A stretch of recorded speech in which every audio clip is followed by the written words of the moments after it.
All right, section 7.4 is on purchasing a home. Again, we have some definitions here.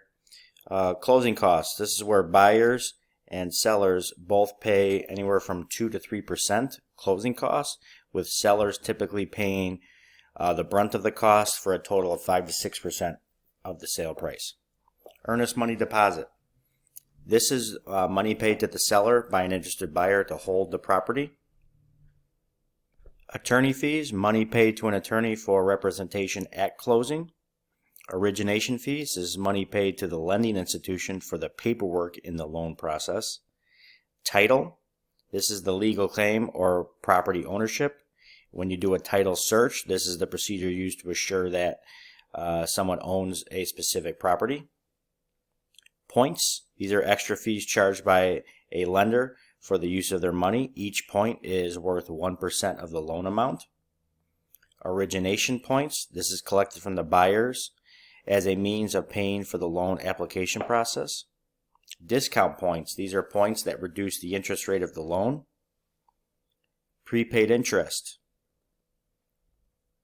this is mortgage interest is paid in the arrears.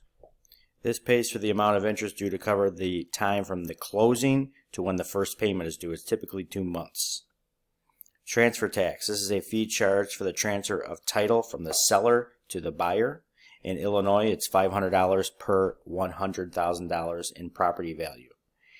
Amortization table. This is a listing of any unpaid principal, monthly payments, interest. This is basically a countdown table from when the loan starts, and it shows you a breakdown for each month when the loan closes. If you need to pause for definitions, please do so. Number 1, Dell is buying a $250,000 home. He has been approved for a 5.75% mortgage. He was required to make a 15% down payment and will be closing on the house on July 15th. How much should he expect to pay in prepaid interest and at closing? So $250,000 times 0.85.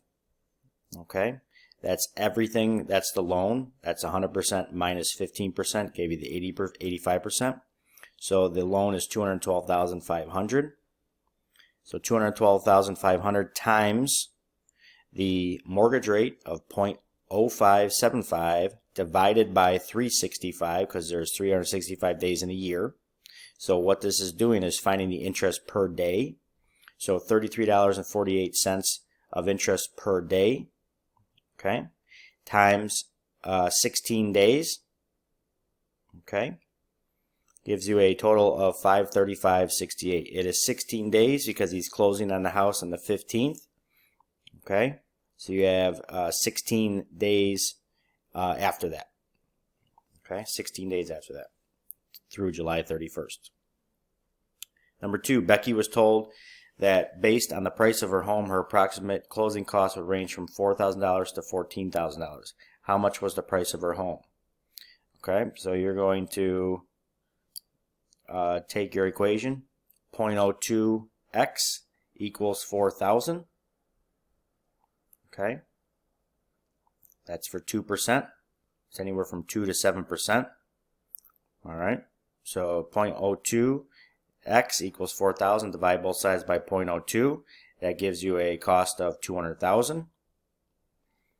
And if you did the 0.07 at the higher rate, 7% rate, 0.07x equals 14,000, divide both sides by 0.07. That gives you, again, a home value of $200,000. So they ranged it for anywhere from between 2 to 7%. Number 3. Rob has been approved for a $275,000 home, 15-year mortgage with APR of 5.9%. Using the mortgage and interest formula, set up a table with the headings below and complete the table of the first 2 months. Okay, so I added the A, the B, the C, and so forth, just so you understand what is going where. So payment number 1, $275,000. That's his mortgage that he took out. Okay. When you do your monthly payment calculator, you're going to get a monthly payment of $2305.78. And again, that's from that link that's on Canvas for the monthly payment calculator. Okay, now we need to figure out what's interest and what is principal. Okay, so the interest on the first one, the first month, is this I1 here. Interest equals principal times rate times time. So $275,000 is your principal, times 0.059, that's your interest rate as a decimal, divided by 12, because there's 12 months per year, times 1, because we're looking for 1 month worth of interest. Okay. You could also do 1/12, because I know time is in years. That's the same setup. Okay. The interest for the first month would be $1,352.08. Okay, so that goes in towards interest, the column B. Now to find the principal, you just take your monthly payment, $2305.78, minus your interest, and that gives you your principal of $953.70.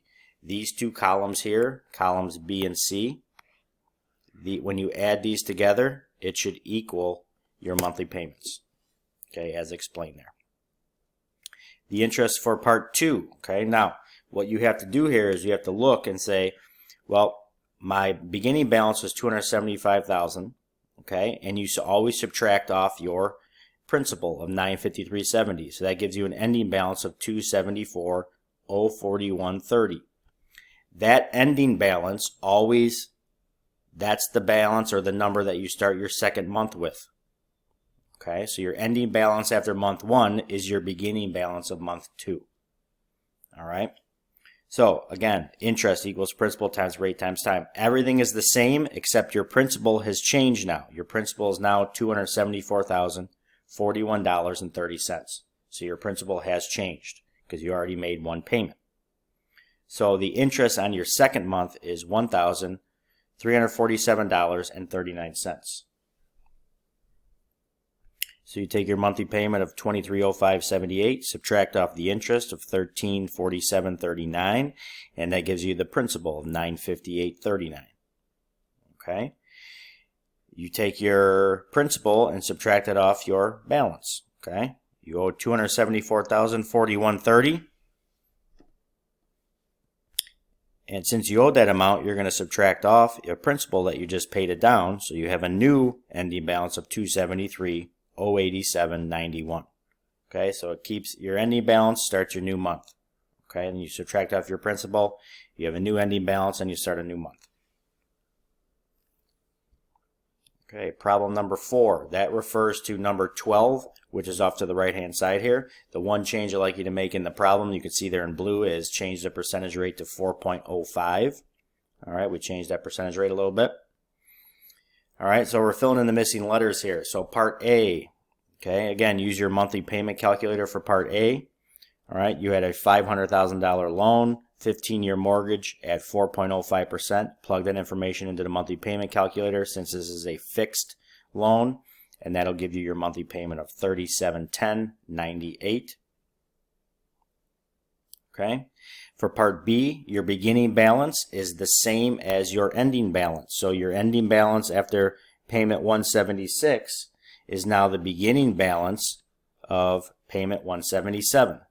So that's going to be $14,719.52. Okay. Monthly payments the same. Again, $3710.98 for part A. Okay. For part C, all right, you're going to take your monthly payment and you're going to subtract off your principal, because remember, your monthly payment is made up of principal plus interest.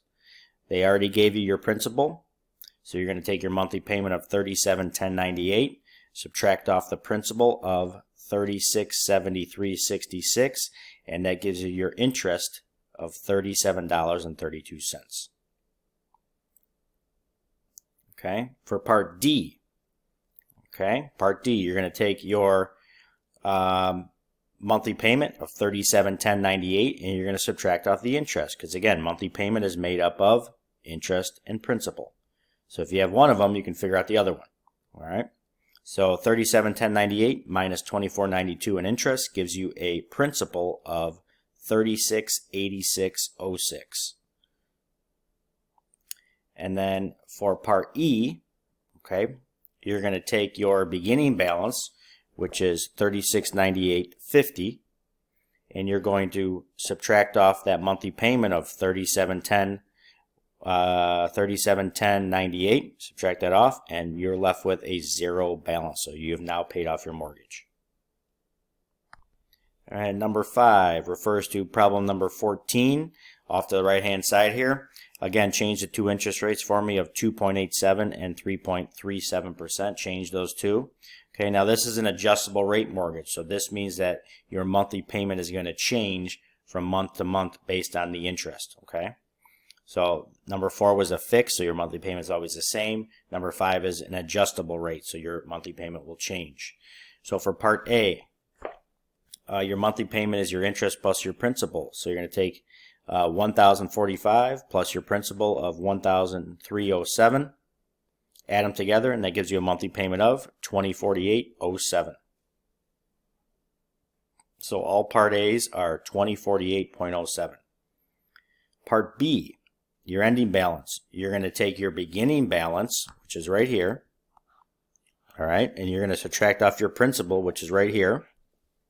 Subtract those two, and that'll be your new ending balance, which is $2,090.96.89. So $209,096.89 for part B. Part C, for your monthly payment, to figure out your new monthly payment, because you notice that your interest rate changed here from 2.87 to 3.37. Interest rate changed after that month. So you're going to add up your total interest, which is right here of $584.39, and your interest and your principal, which is $971.04. Add those two together, and that'll give you part C, which is $1,555.43. So all part C's are $1,555.43. Part D. Okay, here we are going to take our monthly payment, which we already know, of $1,555.43, and you're going to subtract off your principal, okay, because again, I can't reiterate enough, monthly payment is interest and principal. So take your monthly payment, subtract off your principal of $973.77, and you're left with your interest of $581.66. And part E, towards your principal, you're going to take your monthly payment, and you're going to subtract off your interest. So monthly payment of $1,555.43 minus your interest of $578.93 gives you a principal of $976.50. All right, and that is it for section 7.4.